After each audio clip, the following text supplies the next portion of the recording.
एक नारा लगा अध्यक्ष महोदय, सरकार के खिलाफ नारा लगा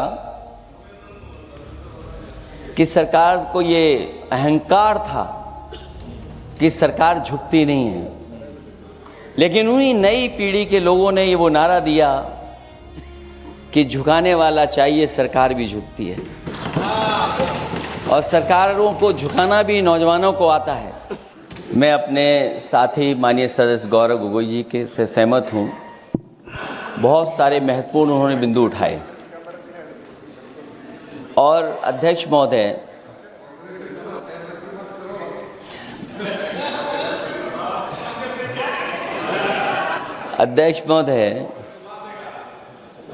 मुझसे ज़्यादा मेरे रिश्ते शायद हमारे विपक्ष के लोग ज़्यादा जान रहे हैं और जितना विपक्ष के लोग नज़र रखेंगे मैं समझता हूँ उतना रिश्ते और मजबूत हो जाएंगे।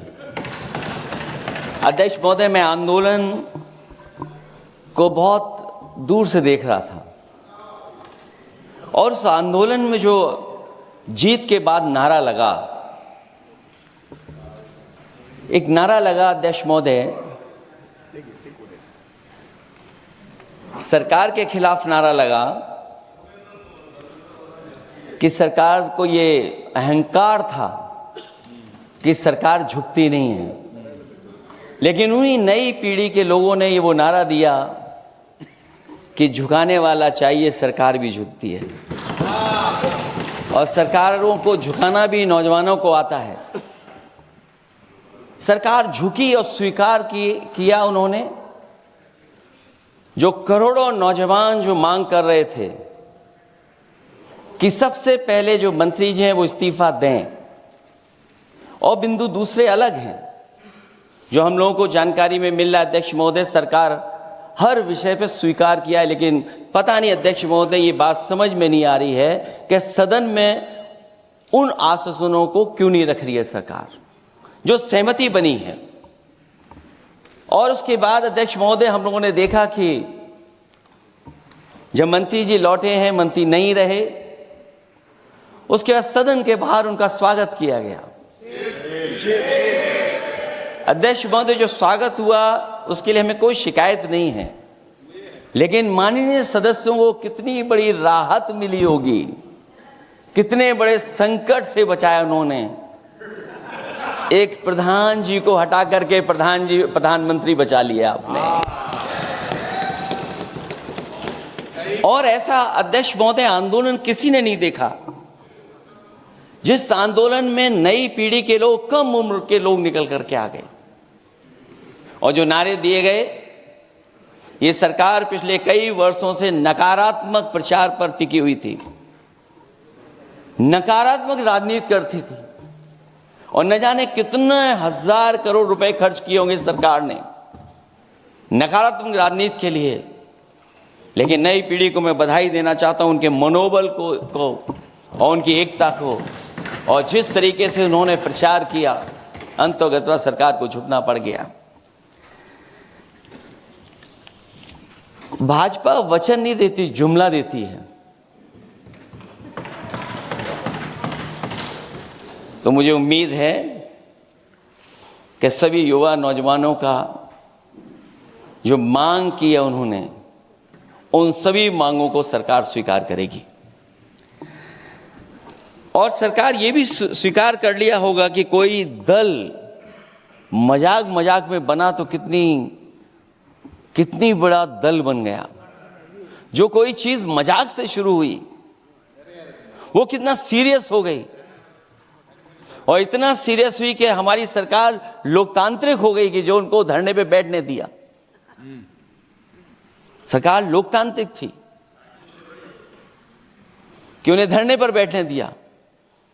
हमने वो भी समय देखा है कि जहां पर धरने पर नहीं बैठने दिया, वर्षों वर्ष लोग बैठे रहे धरने पर, उनकी सुनी नहीं गई।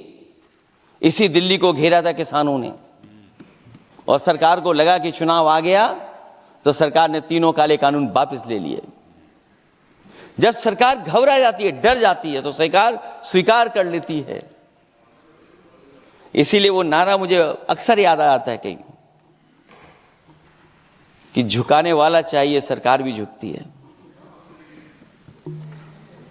जो विषय लाया गया है कि prevention of unlawful means act, सरकार को कम से कम ये बताना चाहिए था कि 2024 में जब ये लेकर के आए थे तो आज 2026 में कैसे पेपर लीक हो, और केवल गिनती के 1-2 पेपर लीक नहीं हुए हैं।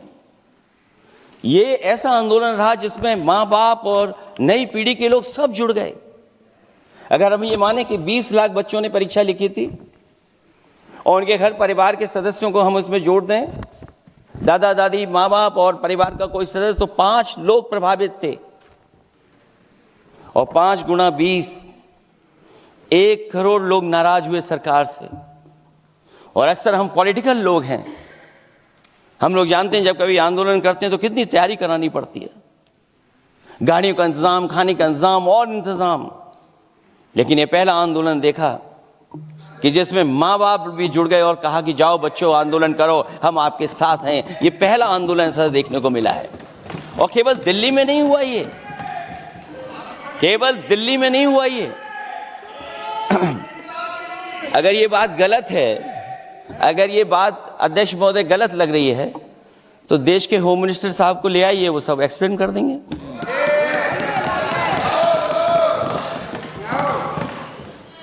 पहला आंदोलन जिसमें माँ बाप ने साथ दिया, क्योंकि परीक्षा से कितना दुखी हैं लोग। ये जो परीक्षाएं लीक हुई हैं, कई महीनों पहले ये किताब बना दी थी, और अध्यक्ष महोदय, जो लोग चढ़ावा चोरी नहीं बचा पाए, वो पेपर लीक कैसे बचा पाएंगे? जो भगवान के दरबार से दान गायब हो गया, दान चला गया, वो लोग पेपर लीक बचाएंगे? किस कानून को, जो कानून पहले बनाया उसी कानून का संशोधन करके लेकर आए हैं? किसकी आंखों में आप धूल झोंक रहे हैं? और अगर कानून से बच रहा होता तो भाजपा की 10 साल की सरकार में 20 परीक्षाएं कैसे लीक हो गई? 20 परीक्षाएं लीक हुई अध्यक्ष महोदय, जिसमें कोर्ट तक जाना पड़ा, उसके बाद परीक्षा रद्द हुई है। दरोगा भर्ती का पेपर लीक हो गया, जूनियर इंजीनियरिंग के भर्ती का पेपर लीक हो गया, ग्राम विकास पंचायत अधिकारी का पर्चा लीक हो गया, नलकूप चालक भर्ती का, यूपी टीईटी का परीक्षा लीक हुआ, और एक बार नहीं हुआ 3 बार पेपर लीक हुआ यूपी टेट का। हाई स्कूल बोर्ड का परीक्षा लीक कर दिया, इंटरमीडिएट की बोर्ड की परीक्षा लीक हुई, इंटरमीडिएट का फिर परीक्षा का लीक हुआ, कई बार हुई, सिपाही भर्ती लीक हुई। आप सोचिए कितनी परीक्षाएं लीक हुई हैं। और नीट परीक्षा कोई पहली बार लीक नहीं हुई, दोबारा लीक हो गई, कानून बनने के बाद लीक हुई। सहायक प्रोफेसर भर्ती लीक है, लेखपाल भर्ती लीक हुई। यूपी जैसे स्टेट, जो सबसे बड़ा स्टेट है, जहां से प्रधानमंत्री चुन करके आते हो, वहां तक पेपर लीक हो जा रहा है। और जो संस्था परीक्षा एग्जामिनेशन करा रही है, वो एनटीए में भी आउटसोर्स कर दिया आपने। हम विपक्ष के लोगों को तो डर ये लगता है अध्यक्ष महोदय, कहीं ऐसा ना हो कि ये पूरी सरकार को आउटसोर्स कर दें। आउटसोर्स सरकार है, जो सबसे विश्वसनीय संस्था है, उसमें आउटसोर्स पे आपने कर्मचारी को रखा हुआ है। किस बात की जवाबदेही है? यही अकाउंटेबिलिटी है आपकी? कहीं अकाउंटेबिलिटी ये तो नहीं है, आप अकाउंटेबिलिटी को ये कहीं समझ बैठे हों कि अकाउंट को भर दे वो एबिलिटी वाला ही हमें चाहिए? कहीं वो अकाउंटेबिलिटी तो नहीं है। आप बताइए, एनटीए को आउटसोर्स किया हुआ है आपने। जिस संस्था की जिम्मेदारी है महत्वपूर्ण परीक्षा कराने की, उसमें सब आउटसोर्स। और ये सच कहा कि कांग्रेस पार्टी के माननीय सदस्य ने मांग की है कि वो हम लोगों को पता होना चाहिए आखिरकार कौन लोग थे जो आउटसोर्स होकर के बैठ करके परीक्षा में इस तरह की घोटाला कर रहे थे। आखिरकार जवाबदेही क्या है, किसकी थी? और फिर केवल नीट की परीक्षा की बात करें और परीक्षाओं की बात करें,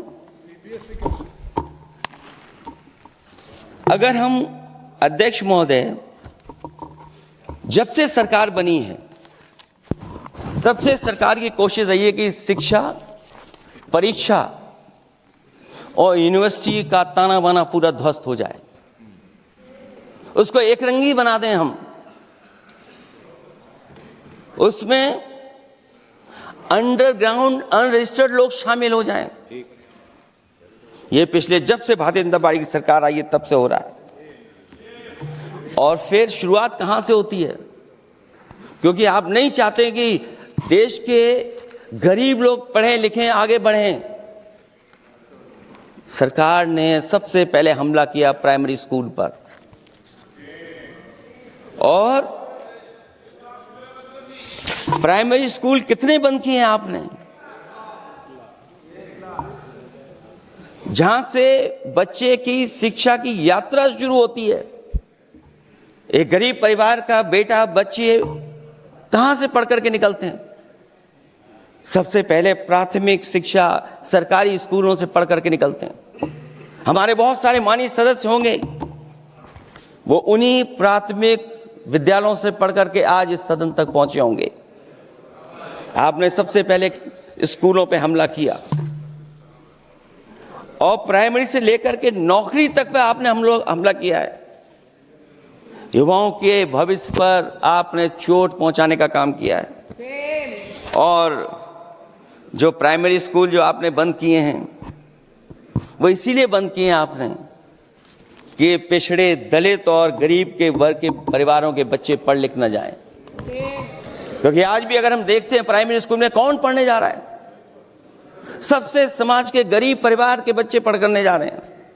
सबसे पहला हमला आपने वही किया, और इसीलिए किया क्योंकि नींव पर ही अगर हमला होगा तो ये आगे नहीं बढ़ पाएंगे। जो आंकड़े सरकार के बताए गए हैं, 1 लाख से ज्यादा सरकारी प्राइमरी स्कूल बंद कर दिए सरकार ने। और अगर ये बात गलत है तो हमें उम्मीद है सरकार इस पर भी जवाब देगी। और अगर हम आंकड़े निकालें तो जो आंकड़े दिखाई दे रहे हैं, यूपी में सबसे ज्यादा प्राइमरी स्कूल बंद हुए हैं। और ये सरकार के आंकड़े हैं कि 7 लाख से ऊपर विद्यालय थे जो अब 6 लाख रह गए हैं। और यूपी में तो सबसे ज्यादा बंद हुए हैं। उत्तर प्रदेश में 26,386 सरकारी प्राइमरी स्कूल बंद कर दिए सरकार ने। और केवल प्राइमरी स्कूल बंद नहीं किए हैं, नौकरी पे भी हमला किया है। 69,000 शिक्षक भर्ती को लेकर के बड़े पैमाने पर घोटाला किया गया।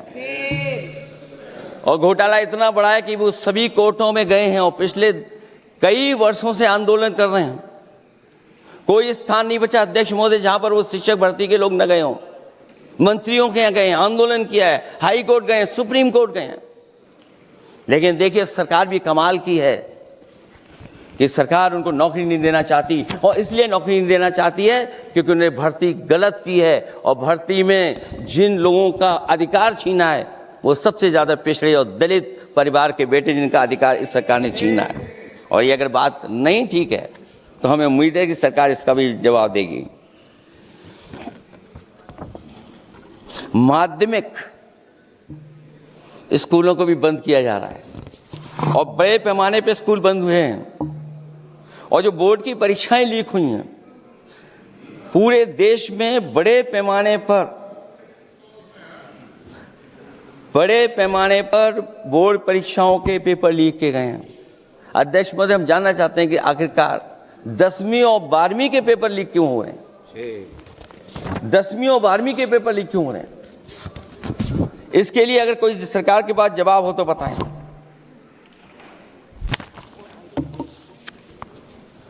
और जो बच्चियों ने जान दी है नीट की परीक्षा में, जब परीक्षा का पेपर लीक हो गया है, अध्यक्ष महोदय, मैं अपनी तरफ से, पार्टी की तरफ से और सभी की तरफ से उन्हें श्रद्धांजलि देता हूं। और हमें उम्मीद है कि सरकार उन बच्चों की मांग मानेगी जिन बच्चों ने ये शर्त रखी है कि उनके परिवार के लोगों को 1 करोड़ मुआवजा दिया जाए।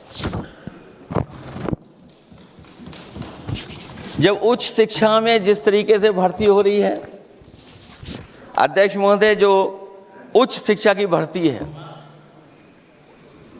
उसमें जो अपॉइंटमेंट हो रहे हैं उनके बारे में तो क्या चर्चा करें कि जब संस्था पे सबसे ऊपर बैठा व्यक्ति ही अन्याय करेगा तो पूरी संस्था में अन्याय होगा।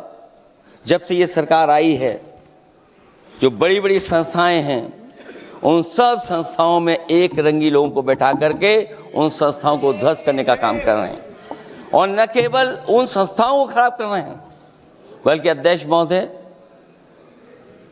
उत्तर प्रदेश में एक स्वतंत्र सेनानी, उनके नाम पर यूनिवर्सिटी बनी, मौलाना जौहर यूनिवर्सिटी। यूनिवर्सिटी बनकर के तैयार हो गई। इन्होंने कोई सरकारी यूनिवर्सिटी नहीं बनाई, और अगर कोई प्राइवेट यूनिवर्सिटी बन भी गई है तो उसको भी हथौड़ा लेकर के तोड़ने की तैयारी कर रहे हैं ये लोग। ये नफरत की राजनीति कहां लेकर के पहुंचा देगी। और जब से बीजेपी की सरकार आई है तब से नफरत की राजनीति और दूसरे लोगों के साथ किस तरह का व्यवहार हो रहा है, उन्हें कहीं भी न्याय तक नहीं दिला पाई सरकार। और जब नौकरी की बात आ जाए तो अध्यक्ष महोदय, अग्निवीर भर्ती में भी जो हर साल में कितनी भर्ती होती थी, कभी 80,000 भर्ती हुआ करती थी, अब भर्ती केवल 10,000 हो पा रही है। आखिरकार अध्यक्ष महोदय, सरकार नौजवानों की पढ़ाई और नौकरी पे हमला क्यों कर रही है, और नौकरी पे हमला क्यों हो रहा है? जब आप ये कहते हैं कि हमारे नौजवान हमारी डेमोग्राफिक डिविडेंड बन करके आए हैं, कहीं यही नौजवान हमारी आपदा न बन जाए, इसके बारे में भी सरकार को सोचना चाहिए। और मैं ये जरूर कहना चाहता हूं कि अध्यक्ष महोदय, अगर शिक्षा अच्छी होगी, परीक्षा सच्ची होगी, तो तरक्की भी पक्की होगी। और ये तरक्की नहीं चाहते हैं, इसीलिए शिक्षा पर और परीक्षा पर हमला कर रहे हैं। मैं इन्हीं शब्दों के साथ अध्यक्ष महोदय आपका धन्यवाद देता हूं। और जो बिल लेकर के आए हैं आप, बिल तो 24 में भी लेकर के आए थे आप, जो 24 में बिल लेकर के आए थे, उसके बाद नीट परीक्षा का पेपर लीक क्यों हो गया, ये आप बता देना मंत्री जी। आपको एक कानून बनाने के बाद दूसरा कानून बनाना पड़ रहा है, ये क्या वजह है? और आपको मंत्री जी का स्वागत इसलिए करना पड़ रहा है कि आपको संकट से बचा लिया। और अगर अखिलेश जी तो समाजवादी है, मैं पूछना चाहता हूं कि छात्रों का आंदोलन के बाद सरकार उनका बात सुन के पार्लियामेंट में बिल लेके आता है, ये अच्छा है, या जो आंदोलन होता है तो उसको कुचलने के लिए देश में इमरजेंसी लगा देता है, वो अच्छा? आप बता दीजिए।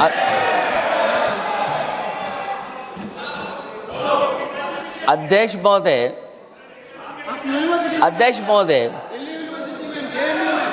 महोदय, मैं इमरजेंसी को तो नहीं देखा हूं, लेकिन इमरजेंसी में क्या क्या हुआ है वो अभी दिल्ली की राजधानी में भी देखने को मिल गया है।